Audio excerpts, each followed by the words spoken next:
इसका second part देखने वाले हैं। सेकेंड पार्ट देखने से पहले हम देख लेते हैं कि हमने फर्स्ट पार्ट में क्या क्या चीजें देखी हैं। Name of this chapter computer system. हम कंप्यूटर सिस्टम के बारे में पढ़ रहे थे, जिसमें हम इंट्रोडक्शन ऑफ कंप्यूटर देख चुके थे। कंप्यूटर क्या होता है? कंप्यूटर इलेक्ट्रॉनिक डिवाइस है। इसके बाद हमने इनपुट आउटपुट देखा था कि इनपुट आउटपुट का क्या काम होता है। सीपीयू का क्या काम है। सीपीयू और मेमोरी, ये सीपीयू का जो ब्लॉक डायग्राम है इसे हमने देखा था। तो ये आपकी यहाँ पे सेकेंडरी स्टोरेज मेमोरी दी गई है, जो सीपीयू का पार्ट नहीं होती है, लेकिन इसको सीपीयू के साथ ही अटैच की जाती है, सीपीयू के साथ ही अटैच होती है, लेकिन ये सीपीयू का हिस्सा नहीं है। आपकी इनपुट डिवाइसेस हैं, आउटपुट डिवाइसेस हैं। इनपुट डिवाइस से आप क्या करते हैं, कोई भी इनपुट देते हैं, डेटा देते हैं, और आपको सीपीयू में प्रोसेस होकर आपको क्या मिल जाता है, आउटपुट, जो मीनिंगफुल फॉर्म में आपको अवेलेबल हो जाता है। कंप्यूटर सीपीयू के अंदर क्या क्या होता है, प्राइमरी मेमोरी होती है। प्राइमरी मेमोरी रैम, रोम, कैश, ये सारी मेमोरी आती हैं, जो साइज में बहुत कम होती हैं। कंट्रोल यूनिट, कंट्रोल यूनिट आप जो भी काम कर रहे हैं उसे कंट्रोल करने का काम करता है। अगर आपने बहुत सारा एक साथ डेटा दे दिया तो एक साथ तो सारा डेटा कंप्यूटर जो है आपका सीपीयू प्रोसेस नहीं कर सकता, ये थोड़ा थोड़ा करके प्रोसेस करेगा। तो उस डेटा को कंट्रोल करने का काम कौन करता है, कंट्रोल यूनिट करता है। Arithmetic and logic unit, arithmetic and logic unit का क्या काम होता है, ये आपके अर्थमेटिक ऑपरेशन को, लॉजिक ऑपरेशन को सॉल्व करने के लिए अर्थमेटिक एंड लॉजिक यूनिट का इस्तेमाल किया जाता है। ये आपका कंप्यूटर सिस्टम का क्या है, सीपीयू का ब्लॉक डायग्राम है। अगर आपसे ब्लॉक डायग्राम बनाने को आता है तो आप इसी डायग्राम को बनाएंगे। ये हमने सीपीयू के बारे में देखा था। आपकी बेसिक इनपुट आउटपुट डिवाइसेस क्या होती हैं, इनके बारे में हमने देखा था। आज हम देखने वाले हैं evolution of computer. Second part में हम कंप्यूटर के इवोल्यूशन के बारे में देखेंगे। तो चलिए स्टार्ट करते हैं। Evolution of computer from the simple calculator. जो आपका कंप्यूटर सिस्टम था, इसकी स्टार्टिंग हुई थी सिंपल कैलकुलेटर से। सिंपल कैलकुलेटर से लेकर आज मॉडर्न डे, आज के समय में प्रोसेसर तक की जर्नी हमने तय की है। स्टार्टिंग में जब कंप्यूटर आए थे तो उसमें क्या होता था, सिंपल से सिर्फ प्लस आप कर सकते थे, जैसे कि अबेकस जैसे कंप्यूटर में। वहां से चलते चलते आज हम प्रोसेसर का इस्तेमाल कर रहे हैं। मोर देन वन प्रोसेसर भी आपके सिस्टम में हो सकते हैं, और हम आर्टिफिशियल इंटेलिजेंस के जमाने में पहुंच चुके हैं। आज हम एआई के युग में जी रहे हैं। आपको सारी डिवाइसेस में क्या देखने को मिलेगा, आपको एआई देखने को मिलेगा, आर्टिफिशियल इंटेलिजेंस। आज की जितनी भी डिवाइसेस आ रही हैं इन सब में क्या इस्तेमाल किया जा रहा है, आप याद रखेंगे एआई का इस्तेमाल सभी डिवाइसेस में हो रहा है। तो आज हम एआई के जमाने में जी रहे हैं। Modern day powerful data processor, आज हमें एक बहुत ही पावरफुल डेटा प्रोसेसर मिल चुका है। Computing device have evolve in the relatively short span of time. जो कंप्यूटिंग डिवाइस है उन्होंने अपने फील्ड में बहुत ज़्यादा तरक्की की है, बहुत तेज़ी से आगे बढ़ी है। शायद किसी भी और फील्ड में इतनी ज़्यादा तेज़ी से तरक्की नहीं हुई है, बढ़ोतरी नहीं हुई है जितनी कि आपकी कंप्यूटर के फील्ड में हुई है।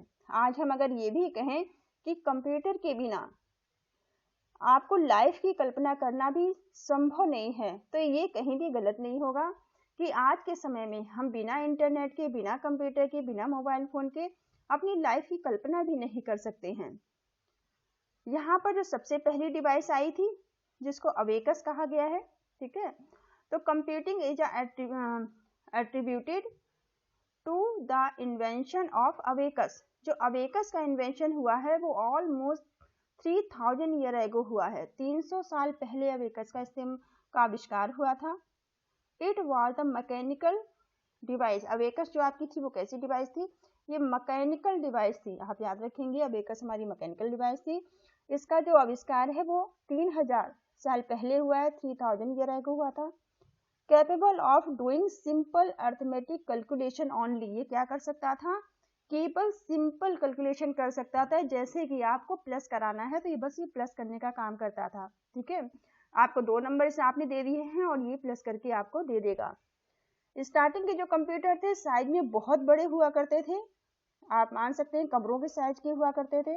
और इनमें वर्क कैसे होता था, कोई व्यक्ति जो भी साइंटिस्ट होते थे कोई भी कैलकुलेशन, कोई भी टास्क इनको दे के चले जाते थे, आपको दूसरे दिन आके देखते थे इन्होंने टास्क कंप्लीट किया है या नहीं किया है। और कमरे के साइज के, बड़े बड़े कमरों के साइज के कंप्यूटर हुआ करते थे।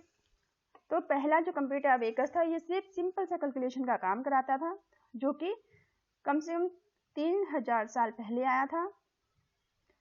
नेक्स्ट कंप्यूटर आपका आया पास्कलिन। पास्कलिन कब आया है?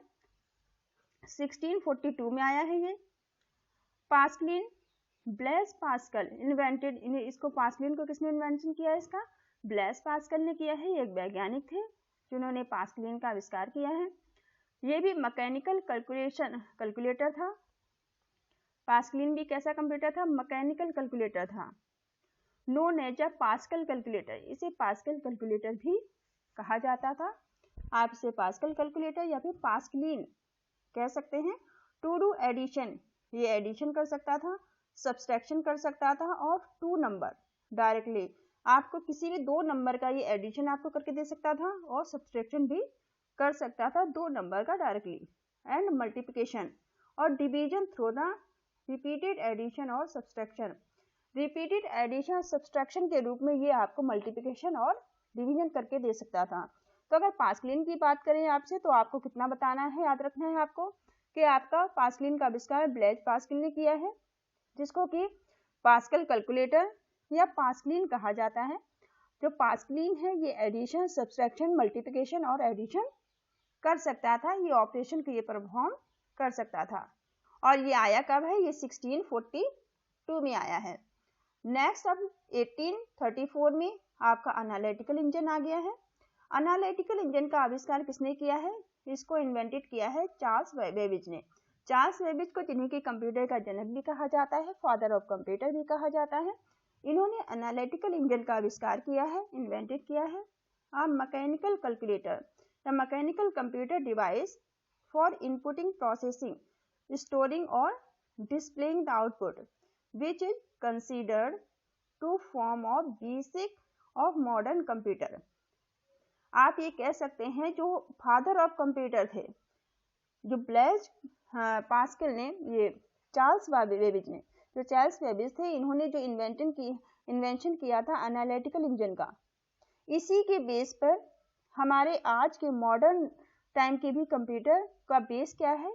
यही बेस है, जो कि जिनका इन्वेंशन किसने किया था? एनालिटिकल इंजन, जिसे चार्ल्स बेबेज के द्वारा इनका आविष्कार किया गया था। क्योंकि जिस कंप्यूटर का आविष्कार चार्ल्स बेबेज ने किया है, उसी समय इन्होंने इनके कंप्यूटर में ही इनपुट आउटपुट डिवाइस को इंट्रोड्यूस कर दिया गया है, प्रोसेसर को भी इंट्रोड्यूस कर दिया गया था, स्टोरिंग डिवाइस को भी इंट्रोड्यूस कर दिया गया था, और डिस्प्लेइंग आउटपुट यानी जो मॉनिटर आपके होते हैं, इन्हें भी डिस्प्ले कर दिया था। जो भी आज आप कंप्यूटर, मॉडर्न युग के कंप्यूटर जो आप देख रहे हैं, 5th जनरेशन के जो आप कंप्यूटर देख रहे हैं, AI बेस्ड कंप्यूटर, उनका बेस क्या था?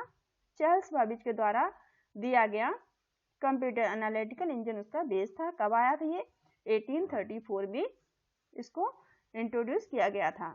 इसके बाद 1819 में क्या आया है? 1819 में आपकी ट्यूरिंग मशीन आ चुकी है। ट्यूरिंग मशीन आई है जो लेकर आए हैं हरमन हॉलरिथ। ये भी एक वैज्ञानिक थे, साइंटिस्ट थे। हरमन हॉलरिथ ने डिजाइन किया है Turing machine for summarising the data storage. अब इसमें ये क्या कर रहे थे?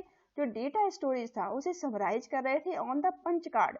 अब अगर आपसे पूछा जाता है पंच कार्ड का इस्तेमाल कहाँ हुआ है, तो पंच कार्ड का इस्तेमाल सबसे पहले ट्यूरिंग मशीन में हुआ है। पंच कार्ड को as a storage device Turing machine में इस्तेमाल किया गया है सबसे पहले। It is considered to be first step toward programming, और यहीं से कहीं ना कहीं ट्यूरिंग मशीन से प्रोग्रामिंग की स्टार्टिंग कर दी गई है। इसका श्री गणेश कर दिया गया है, आप ये कह सकते हैं। ट्यूरिंग मशीन से कहीं ना कहीं पहला कदम था, फर्स्ट स्टेप था, जहां की प्रोग्रामिंग को भी इंट्रोड्यूस किया गया है। नेक्स्ट आपका आता है 1937 में अब आपकी आई है ट्यूरिंग मशीन। ठीक है, the Turing machine concept was general purpose computer. जो इसका प्रोग्राम का जो जनरल पर्पज कॉन्सेप्ट था वो किसमें दिया गया है? ट्यूरिंग मशीन में दिया गया है। That was capable of solving any problem, जो कि किसी भी प्रॉब्लम को सॉल्व करने की योग्यता रखता था। Executing the program store on the punch card. जो प्रोग्राम पंच कार्ड में स्टोर हुआ करते थे उन्हें वो आसानी से एग्जीक्यूट कर सकता था। प्रोग्राम को आसानी से एग्जीक्यूट करने की सुविधा किसमें आई है? ट्यूरिंग मशीन में आई है। पंच कार्ड क्या था? एक स्टोरिंग डिवाइस थी जिसमें प्रोग्राम को आप स्टोर कर सकते थे और प्रोग्राम को एग्जीक्यूट करने की फैसिलिटी आपको कहाँ मिली है? Turing machine. तो ट्यूरिंग मशीन किसका कॉन्सेप्ट था? Concept was general purpose programmer.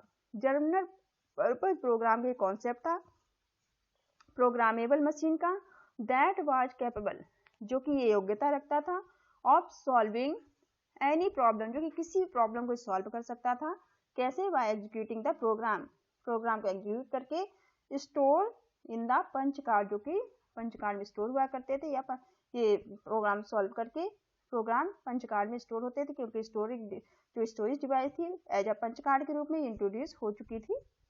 Next आपका आता है 1945।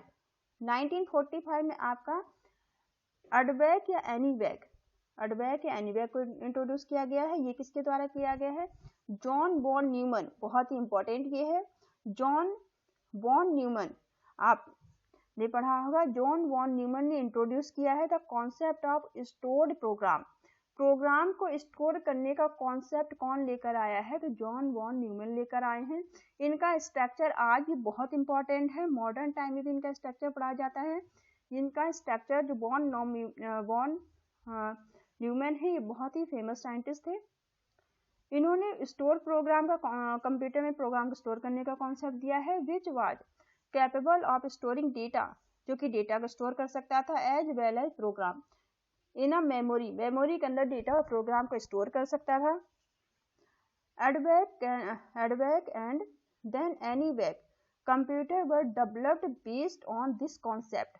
जो आपके एडवैक और एनीवैक कंप्यूटर हैं वो इस बेस पर डेवलप हुए हैं, जहां पर प्रोग्राम या डेटा को स्टोर करने के लिए मेमोरी को इंट्रोड्यूस कर दिया गया था। नेक्स्ट आपका आता है 1947।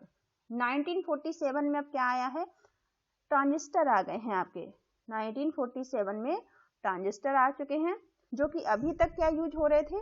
वैक्यूम, जो आपकी वैक्यूम ट्यूब का इस्तेमाल किया जा रहा था, वहां उसकी जगह किसने ले ली है? ट्रांजिस्टर ने ले ली है। तो वैक्यूम ट्यूब वर रिप्लेस्ड, यहाँ पर 1947 में वैक्यूम ट्यूब को रिप्लेस कर दिया गया है ट्रांजिस्टर के द्वारा। Transistor developed by Bell lab. Transistor कहाँ पे डेवलप हुए हैं? बेल लैब में डेवलप हुए हैं। और इसमें क्या इस्तेमाल होता था? यूजिंग माइक्रो सेमीकंडक्टर मटेरियल इसमें इस्तेमाल किया जाता था। ट्रांजिस्टर में आपका क्या इस्तेमाल होता था? तो सेमीकंडक्टर मटेरियल इस्तेमाल होता था। इन्हें कहाँ डेवलप किया गया था? बेल लैब में डेवलप किया गया था। इन्होंने ट्रांजिस्टर ने किसको रिप्लेस किया है? तो इन्होंने वैक्यूम ट्यूब को रिप्लेस किया है। अब आ गया 1970, 1970। यहाँ पे क्या इस्तेमाल हुआ है? इंटीग्रेटेड सर्किट यहाँ इस्तेमाल हुए हैं। यहाँ पे आपके ट्रांजिस्टर को भी हटा दिया गया है और आ गए हैं आपके इंटीग्रेटेड सर्किट, ठीक है।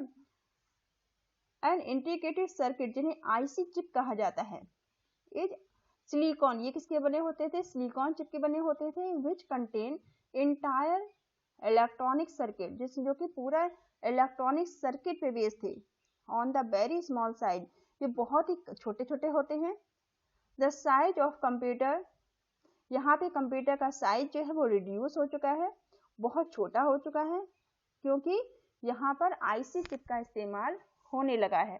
तो आज के जो कंप्यूटर हैं, आज के भी आपके जो कंप्यूटर हैं, उन सब में क्या इस्तेमाल होती है? आईसी चिप यूज होती है, इंटीग्रेटेड सर्किट यूज होता है, जो कि किसका बना है? सिलिकॉन का बना है।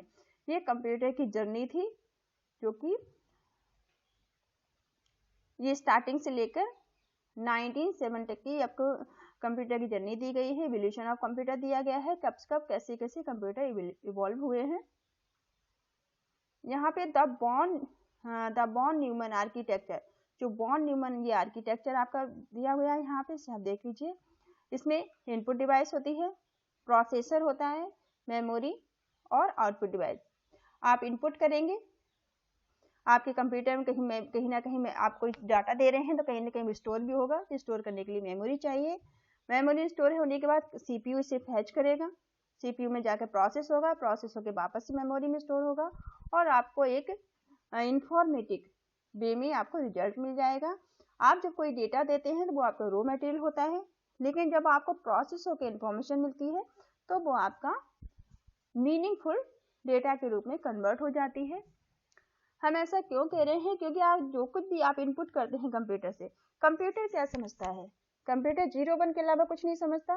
पहले भी कंप्यूटर 0-1 समझता था और आज भी कंप्यूटर 0-1 ही समझता है, ठीक है। लेकिन प्रोसेस होकर इंफॉर्मेशन हमें जो डाटा मिलता है वो हमारे अंडरस्टैंडेबल फॉर्म में हमें प्रोवाइड हो जाता है। ये बॉन नॉर्म जो आपके बॉन न्यूमैन का आर्किटेक्चर आपको ऐसे से याद रखना है। अगर एग्जाम में आता है तो आप ऐसे से इसको बनाएंगे, ऐसे आपको याद कर लेना है। It consist of central processing unit. ये क्या रखता है? सेंट्रल प्रोसेसिंग यूनिट, जिसे सीपीयू कहा जाता है और प्रोसेसर भी कहा जाता है, ब्रेन ऑफ कंप्यूटर भी कहते हैं। For processing arithmetic and logic instruction, ये क्या क्या प्रोसेस कर सकता है? आपके अर्थमेटिक और लॉजिक इंस्ट्रक्शन को प्रोसेस कर सकता है। अर्थमेटिक जो भी आपके मैथ के क्वेश्चन होते हैं, प्लस माइनस डिवीजन मल्टीप्लाई, ठीक है, सब्सट्रैक्शन, इन सबको सॉल्व करने के लिए क्या होता है? अर्थमेटिक ऑपरेशन को सॉल्व करने के लॉजिकल क्या होते हैं?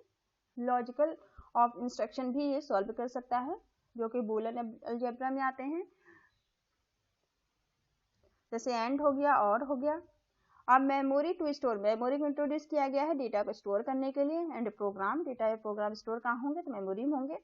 Input and output devices communicate channel, जो इनपुट आउटपुट डिवाइसेस हैं वो किस तरह से काम कर रही हैं? कम्युनिकेशन चैनल की तरह काम कर रही हैं, क्योंकि इनपुट क्या करता है? डेटा को सेंड करेगा। डेटा को सेंड करना या रिसीव करना और उसके बाद डेटा को आउटपुट फॉर्म में प्रोवाइड कर देना। इलेक्ट्रॉनिकल, अब एनिक का यहाँ पे फुल फॉर्म दिया गया है, electronic numerical integrated and computer. इसका फुल फॉर्म आप याद रखिए, आपसे पूछा जा सकता है, एक नंबर में आ सकता है, ठीक है, इंपॉर्टेंट है।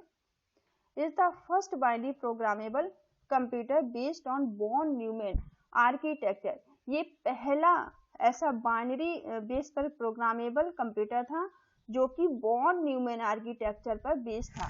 ये आपको इतना याद रखना है इसमें कि जो आपका एनिएक जो है ये पहला first binary programmable computer based on von Neumann architecture पर बेस्ड ऐसा सिस्टम था जो कि बाइनरी पर बेस्ड था।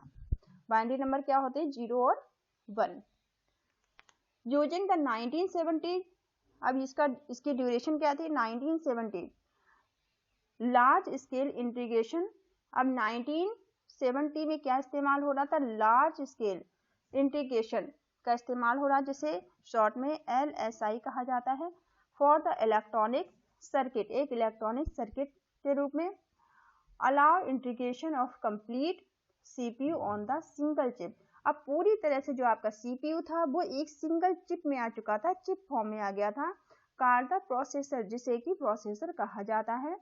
मूरेज law predicted exponential growth in the number of transistors that could be assembled in the single microchip।